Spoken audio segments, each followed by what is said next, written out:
White sauce pasta করব। ভিডিওটা সম্পূর্ণটা দেখার জন্য অনুরোধ রইল। এভারগ্রিন 757 চ্যানেলে আপনাদের স্বাগত। এভারগ্রিন 757 চ্যানেল সাবস্ক্রাইব করে না থাকলে সাবস্ক্রাইব করে নিন, লাইক করুন, ভালো ভালো রান্না পাবেন। এই যে হোয়াইট সস পাস্তা আমি তৈরি করেছি, কি করেছি চলুন দেখি। এর জন্য পাস্তা নিয়েছি। রাইস ব্র্যান অয়েল দিয়ে দিচ্ছি। রাইস ব্র্যান অয়েল না থাকলে যে কোনো সাদা তেল দিয়েই রান্না করা যাবে। এখন তেলটা দেওয়ার পর জল দিচ্ছি, ঠান্ডা জলই দিচ্ছি আর নাড়াচাড়া করে দিচ্ছি। তেল আর জল মিশিয়ে নিচ্ছি। তেলটা দেওয়ার কারণ হলো পাস্তাগুলি একটার সাথে একটা যাতে লেগে না যায়, সুন্দরভাবে ঝরঝরে থাকে, এর জন্য তেল দিয়েছি। যে কোনো সাদা তেলই দেওয়া যায়। কিছুক্ষণ পর পর পাস্তাগুলিকে নাড়াচাড়া করতে হবে, না হলে বাটিতে লেগে গিয়ে পুড়ে যাবে। আস্তে আস্তে পাস্তাগুলি সেদ্ধ হচ্ছে। নাড়াচাড়া কিন্তু কিছুক্ষণ পর পর করতেই হবে। তারপর এটা সেদ্ধ হবে, কিনে কতটুকু সেদ্ধ হলো এটা দেখে নেব।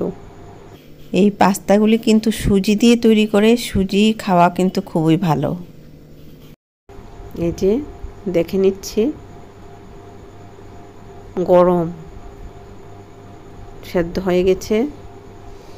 এখন কড়াই নিলাম, কড়াই গরম করে কড়াইতে বাটার দিলাম। বাটারটা গলবে। এরকম বেশি বাটার কিন্তু সব সময় খাবেন না, মাঝে মধ্যে খাবেন। বাটারটা গলে যাচ্ছে।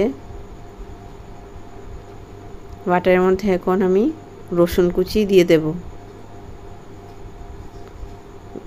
হোমমেড মশলা দিয়ে তৈরি করব।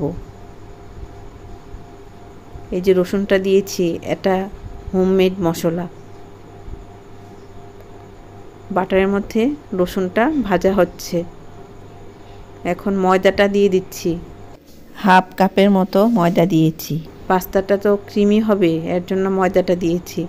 ময়দাটা নাড়াচাড়া করতে করতেই গরম করা দুধ দিয়ে দেব।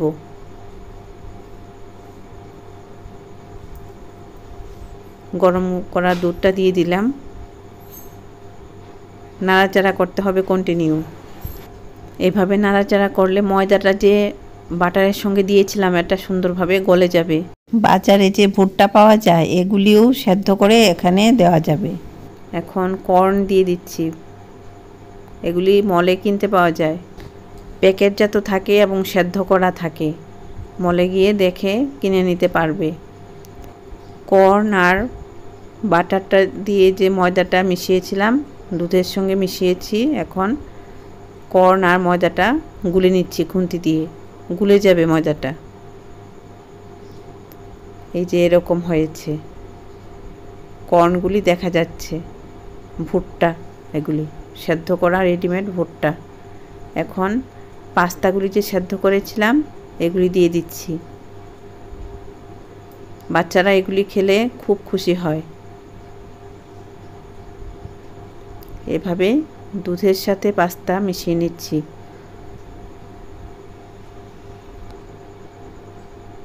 কর্নগুলিও দেখা যাচ্ছে। এখন ওই সব হয়ে গেছে। এখন একটা গ্রেটার নিয়ে চিজ গ্রেট করে দিচ্ছি।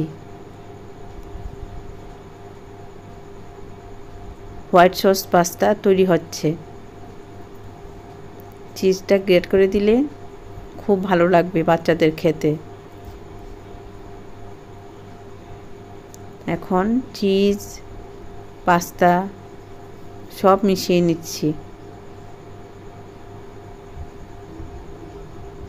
এভারগ্রিন 757-এর পাশে থাকবে, ভালো ভালো রান্না পাবে। এখন নুন দেব অল্প পরিমাণে, এইটুকুই নুন দিলাম। গোলমরিচ ধুয়ে হাম্বলদিস্তায় গুঁড়ো করে দুধের সঙ্গে মিশিয়ে দিয়ে দিলাম।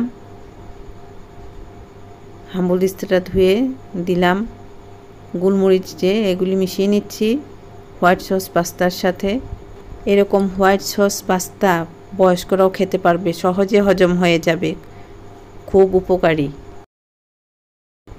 এভারগ্রিন 757 চ্যানেল ভালো লাগলে মোবাইলে লাইক করো, সাবস্ক্রাইব করো, বেল আইকনটা প্রেস করো, তাহলে নতুন রান্নার নোটিফিকেশান সবার আগে আপনার মোবাইলে পৌঁছে যাবে।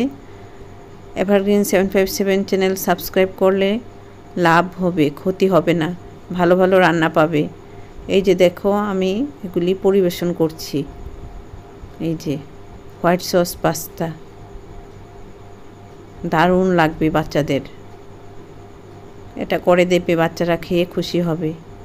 খুব সহজেই করেছি, সব উপকরণ হাতের কাছেই আছে।